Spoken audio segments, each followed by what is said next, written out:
오늘도 행복하세요. 자유사생의 유현상 목사입니다. 오늘은 야고보서 5장 13절에 있는 말씀을 중심으로 해서 오직 기도와 찬양으로 라고 하는 제목으로 잠시 은혜를 나누고자 합니다. 오늘 저와 여러분들 세상에 있는 모든 사람들이 삶을 살다 보면 고난의 때도 있을 수가 있고 또 때로는 반대로 즐거울 때도 있기도 합니다. 그런데 신앙생활은 저와 여러분들도 그것은 다름이 없습니다. 왜냐하면 모든 인간들에게 주어진 삶의 정황은 동일하기 때문에 그렇습니다. 우리가 창세기 3장에 보면 인류의 조상인 아담과 이브가 선악과를 먹고 범죄함으로 말미암아 하나님께서 최초의 인간에 대한 재판을 하시는데 그때 이렇게 말씀하십니다. 하나님은 아담에게 네가 내 아내의 말을 듣고 내가 먹지 말란 선악과를 먹었은즉 땅은 저주를 받아와 가시덤불과 엉겅퀴를 내고 너는 그 속에서 수고해야 먹다가 마침내 너는 흙이니 흙으로 돌아갈지니라 그렇게 말씀하고 있습니다. 바로 인류성 아담과 이브가 범죄함으로 말미암아 따먹지 말란 선악과를 따먹고 범죄함으로 말미암아 그 좋은 에덴 동산에 쫓겨나서 에덴 동산 밖으로 나왔는데 그 땅은 저주를 받은 땅이 되어서 가시덤불과 엉겅퀴를 내는, 그래서 삶은 가시덤불과 엉겅퀴 가운데서 살아야 되는 그런 삶의 정황이 되고 말았다고 하는 사실입니다. 그리고 지금도 환경은 여전히 변함이 없습니다. 우리가 구약 성경에 보면 이스라엘 백성들이 애굽에서 하나님의 은혜를 힘입어 모세를 통해서 출애굽하여 나옵니다. 그런데 바로가 이스라엘 백성을 내보냈다가 다시 마음이 강팍해져서 다시 이스라엘 백성을 잡으러 나옵니다. 그때 이스라엘 백성은 홍해바닷가에 다다랐습니다. 뒤에는 바로의 군대가 다시 잡으려고 쫓아오고 앞에는 홍해바다고 어떻게 할 방법이 없습니다. 그러니까 백성들이 모세를 막 원망할 때 모세가 백성들에게 말합니다. 너희는 잠잠히 서서 여호와께서 우리에게 하는 일을 보아라.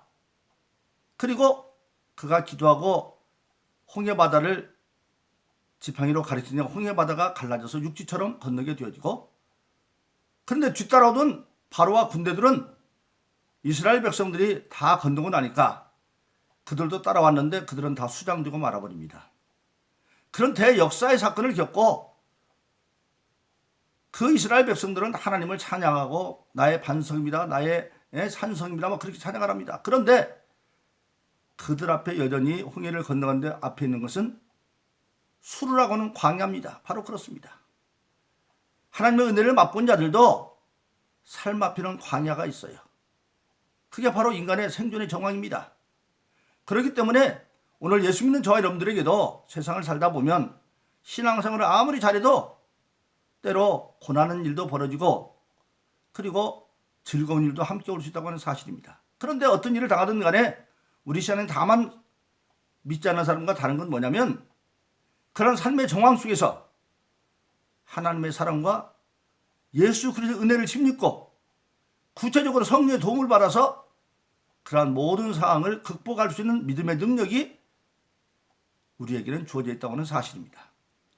그럼 저 여러분들은 오늘 본문 말씀에 보니까 고난의 때를 당할 때도 있고 즐거울 때도 있는데 고난을 당하느냐 그때는 너희는 마땅히 기도할 것이라 그렇게 말하고 있습니다.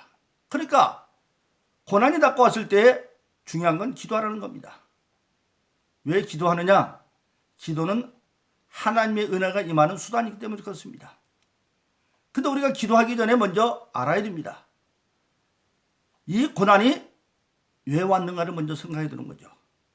근데 고난이 여러 종류가 있는데 첫 번째 고난을 같이 살펴보면 죄로 말미암아하는 고난들이 있습니다. 우리 신앙에는 각자 자기 신앙의 정도에 따라서 자기 신앙 양심이 알고 있습니다. 내가 무엇을 해야 되고 무엇을 해서는 안 돼야 된다는 것을 알고 있습니다. 우리가 하나님 주신 최초의 십계명 율법도 행동연로 보면 할 것 하지 말 것이 되어 있죠. 내 앞에 다른 신 두지 말아라 하지 말라는 겁니다. 우상 만들지 마라 하지 말라는 겁니다. 절하지 말라는 거 하지 말라는 겁니다.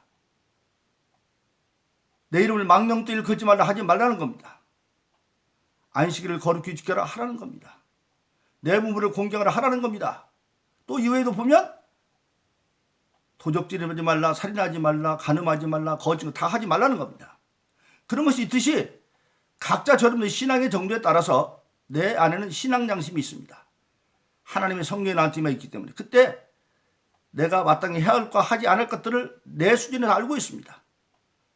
교회 생활을 하면서 내가 할 것이 뭐고 하지 말아서 안 될 것이 뭐고, 또 우리가 가정생활을 통해서는 신앙인으로서 어떤 것을 해야 되고 어떤 걸 하지 말아야 될 건지, 또 우리의 직장 일터에서도 무엇을 하고 무엇을 하지 않을 건지, 그걸 우리가 나름대로 알고 있습니다. 그런데 생활의 현장에서 할 것은 안 하고 안 할 것은 하고, 그러면 내 안에 있는 성령께서 우리를 책망하십니다. 그런데도 그것을 고치지 않고 계속하면 드디어 죄가 되는 겁니다. 그러면 어느 정도가 넘었으면 반드시 죄 때문에 따라오는 고난이 있습니다. 왜냐하면 히브리서 12장에 보면 예수 믿고 거듭나고 우리는 하나님의 자녀인데 세상의 부모들이 자기 자식이 잘못하면 벌을 줘서 바로잡듯이 하나님은 반드시 징계를 한다고 하는 사실입니다. 그래서 징계받지 않아들은 사생하다, 그렇게 히브리서 12장은 말하고 있습니다. 그래서 그런 죄로 말미암아 고난이 온다고 하는 사실입니다. 그때는 어떻게 해야 되겠느냐? 아, 내가 이 오는 고난이 죄 때문이구나. 그러면 철저히 이제는 회개해야만 합니다. 그래서 우리가 성경하는 대로 요한일서 1장 9절은 그는 미쁘시사 자기 죄를 자백하면 모든 죄를 사하시고 모든 죄에서 깨끗게 하시다. 자백하면, 그래서 그때는 철저한 회개 기도를 해야 됩니다. 그리고 회개하는 과정에서 여러 가지 징계가 주어져도 그걸 불평불만하지 말고 내가 달게 벌 받고 있다, 벌을 받아들여야 됩니다.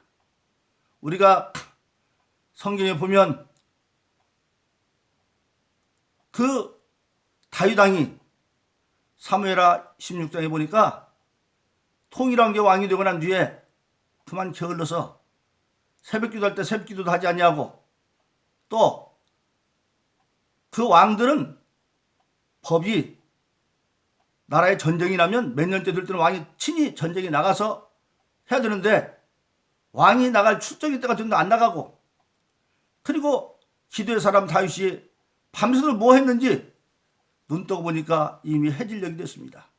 그래서 성벽 아래를 걷다 보니까 성벽에서 본 아짠 여자가 발가벗고 목욕을 하고 있어요. 너무 예뻐. 혹하고 빠졌죠. 근데 알고 보니까 그 여자는 전쟁터에 나가는 자기 부하장수 우리야 장군의 아내 밧세바예요. 그런데 그가 기도한 사람 기도하지 않고 밤늦게까지 연애에 즐겼겠죠. 그러니까 눈 떠보니까 해질녘이죠. 그래서 그만 유혹을 받아가지고 자기 부하장군 밧세바의 아내를 범하고, 그리고 과정을 다 설명할 수 없습니다만 결국은 그 아내가 잉태하게 되니까 그것을 무마하려고 전쟁터에 있는 남편 우리아를 데려다가 특별휴가를 줬는데도 우리아가 충성들인 장군이라 자기 아내하고 동침을 안 해요. 동침하면 그 우리의 아들처럼 하려고 한 거죠. 자식처럼. 그런데 안 하고 그냥 가니까 결국은 요압 장군을 시켜서 가장 치열한 전쟁터에 보내가지고 우리아를 전사시켜버리고, 그리고 그런데 밧세바를 취해서 아내를 삼는 겁니다. 그걸 하나님이 알아서 그 나단 선지를 통해서 그를 책망하죠. 그 가운데 네가 어떤 걸 택하겠느냐? 다윗이 택합니다. 이런 걸 택하겠습니다. 그러니까 나단이 말합니다. 그러면 앞으로 너희 집에는 환난과 너희 집에서 칼이 끝이지 않을 것이다. 그로 말미암아서 그 아들 압살롬이 반란을 일으키고, 그가 이제 예루살렘 성에서 피난을 가는 중에 옛날 사울왕의 같은 족속이었던 시므리라는 사람이 와가지고 다윗을 향해서 저주를 하고 돌을 던지고 막 그렇습니다. 그러니까 그 옆에 있던 아비새 장군이 다윗한테 내가 가서 저거 쳐 죽인다고 그러니까 놔둬라. 하나님이 저주하지 않으시면 어떻게 저렇게 하겠느냐. 바로 다윗은 자기 죄로 말미암아 받는 그런 것도 받아들이고 있는 것입니다. 이것이 바로 진정한 회개의 자세죠. 그래서 죄로 말미암아 오는 고난이면 철저한 회개를 해야 된다고 하는 사실입니다. 그러면 징계 과정이 거치고 결국은 하나님이 사해 주십니다. 왜냐하면 우리가 예수 믿고 거듭나면 로마서 8장 1절로 2절에 있는 것처럼 예수 그리스도 안에서 다시는 정죄함이 없나니 생명의 성령의 법이 모든 죄와 사명이 없어 해방했다. 그렇기 때문에 우리는 혼을 놔도 이제는 하나님의 아들로서 징계받는 심판은 받지 않습니다. 그러나 분명히 징계는 받는 것이죠. 그래서 죄로 말미암은 고난이 오면 철저히 회개해야 되고, 두 번째는 어떤 경우에 고난이 있느냐, 하나님이 그를 크게 쓰기 위해서 훈련시키는 과정, 연단의 과정에서 오는 고난이 있습니다. 그것은 마치 욥기 23장에 보면 불같은 연단을 통해서 정금처럼 나온다. 금덩이가 있어서 금덩이를 켜왔습니다. 그런데 그 금덩어리가 다 금이 아니죠. 더 많은 것은 탕스타나 이런 불순물이 있는데 그것을 천도가 넘는 불속에 넣어가지고 불순물이 빠지고 나와야 정금이 나오듯이, 즉 훈련의 과정에서 받는 연단의 고통, 그때는 어떻게 됩니까? 하나님이 자기를 크게 쓰기 위해서 훈련시키는 걸 알아서 연단하는 하나님은 연단 받을 수 있는 능력 주는 믿음을 가지고 오히려 기쁨으로 잘 받아가야 된다고 하는 사실입니다. 그래서 로마서에 보면 5장 3절 이렇게 말하고 있죠. 그럼 우리는 환난 가운데 즐거워하나니 환난은 인내를, 인내는 연단을, 연단은 소망을 이루는 알미입니다. 즉 더 크게 쓰임받기 위해서 과정에서 받는 연단의 고난이 있습니다. 그때는 오히려 내 연단이 끝나면 더 하나님 큰 일을 받기는 그 소망을 가지고 연단 받게 하는 힘도 하나님 주신다는 능력을 가지고 잘 참아서, 궁극적으로 다시 말씀을 드린다면 로마서 5장 3절로 4절의 말씀처럼 우리는 환난 가운데 고난 가운데 즐거워하느니 환난은 인내를, 인내는 연단을, 연단은 소망인 줄 알미라. 그런 고난이 있습니다. 마지막은 어떤 고난입니까? 의를 위한 고난. 누구나 예수 믿는 사람들 최고의 복을 받기 원하죠. 근데 예수님께서 마태복음 5장에서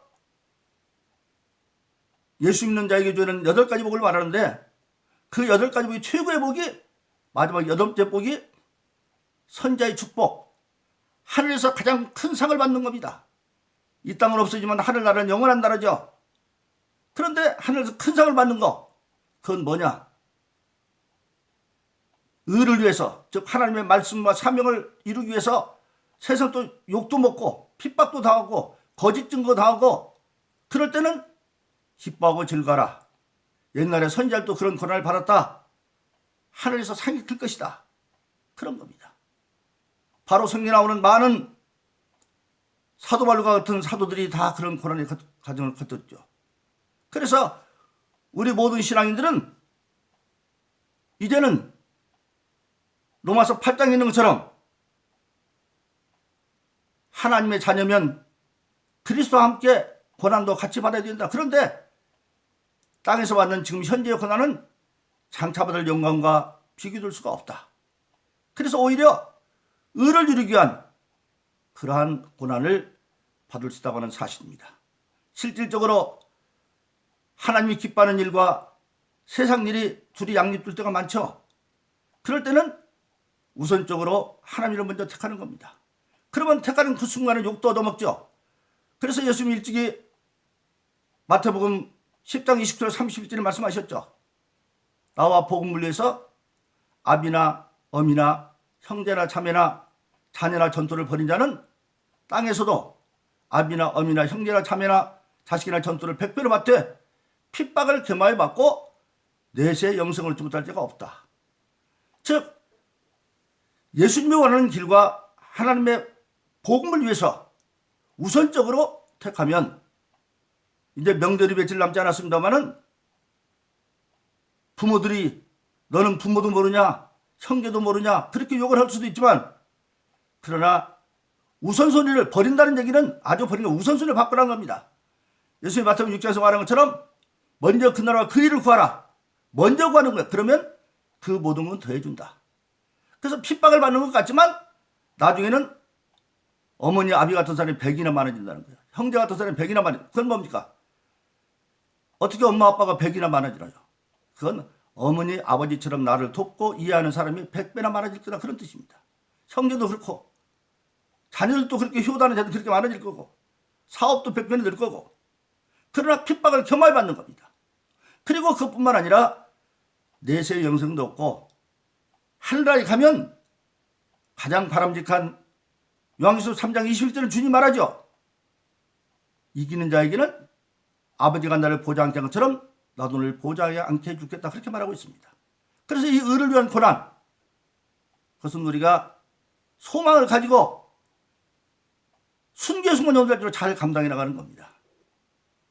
그래서 이 고난이 올 때는 궁극적으로 기도해라.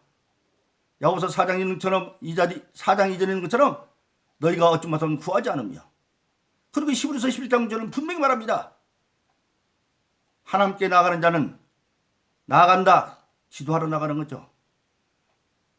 그가 반드시 계신 것과 하나님이 실제 계신 것과 그가 자기를 찾는 자에게 상 주시는 심을 믿어야 할지니라. 할렐루야, 그렇게 말씀하고 있습니다. 그러므로 우리는 어떤 경우에든지 죄 때문에 고난을 당하든지 아니면 연단의 과정이든지 아니면 의를 위한 핍박을 당하든지 어떤 경우라도 궁극적으로는 기도함으로 자백해서 모든 죄를 사함받을 수가 있고, 고난도 연단받을 수 있는 능력도 더 받을 수가 있고, 의의 삶으로 승리할 수 있는 능력도 받을 수 있습니다. 그래서 우리는 고난이 왔을 때 오직 기도함으로 고난을 이기는 저람 되기를 예수님으로 축원합니다. 두 번째로 오늘 본문에 무슨 말합니까? 즐거울 때는 찬양할지니라. 우리 신앙인이 고난하는 게 아니죠. 즐거운 일들이 있습니다. 그때 얼른 생각할 게 뭐냐? 이 즐겁게 해준 것이 내 능력이 아니라 하나님의 은혜라는 걸 깨닫고 사랑인 걸 깨닫고, 그래서 우리가 잘 아는 골로새 3장 17절은 뭐라고 말했습니까? 모든 신앙인은 무엇을 하든지 말이나 일이나 다 주의 이름으로 하고 그를 힘입어서 하나님 아버지께 감사하도록 하라고 했어요. 그러니까 모든 시작도 과정도 결과도 기도하면서 예수의 이름으로, 예수님이 때 어떻게 생각하셨을까, 어떻게 말씀하셨을까, 어떻게 하는 거야, 그 본받아서 나아가는 말미암아 마침내 이루어지니까 내가 오늘 이렇게 즐거운 것은 내 힘으로 된 것이 아니라 하나님의 사랑과 예수님의 은혜와 성령의 도움받아서 되었다. 그런 말미암아 하나님께 감사하는 자가 되라고 말하고 있습니다. 바로 그렇습니다. 오늘 그래서 저와 여러분들은 정말 신앙생활하면서 고난을 당할 때나 아니면 즐거운 일을 당할 때나 오직 기도하고 찬양하기를 온전한 신앙생활을 해서 하나님께서 약속하시고 주님께서 보증하시고 성령께서 심지어 능력 심주어서 오직 기도와 찬양을 통해서 승리하는 신앙생활하기를 예수 이름으로 축원합니다. 오늘도 행복하세요. 자유세상의 유현상 목사였습니다. 감사합니다.